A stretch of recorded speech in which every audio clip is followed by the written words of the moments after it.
Kryetari i Bashkisë Shkodër Benet Beci ka inspektuar punimet në rrugët Todi Gërmenji dhe udhtari në njësinë administrative Rrethina. I shoqëruar dhe nga banorë të zonës, kryebashkiaku ka parë nga afër ndërhyrjen që paralizohet në këtë rrugë, të cilat prej vitesh ndodheshin në një gjendje të jetë amortizuar. Nuk ka kanë nevojshme se 30 vite nuk është këtu vetëm dora jote. Unë jam i kënaqur që e kemi filluar këtë investim, do ta mbarojmë për 3-4 ditë. Për 3-4 ditë. Për ty e për këtë.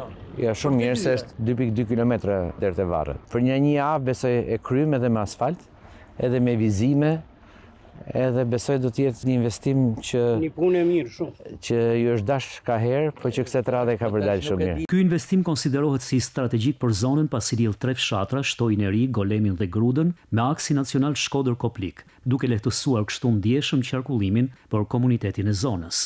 Rruga me një gjatësi prej 2.2 km ishte lënë në harres prej dekadash, duke u kthyer në një shqetësim të vazhdueshëm për banorët, sidomos gjatë stinës së dimrit kur balta dhe gropat me ujë e bënin thuajse të pakalueshme.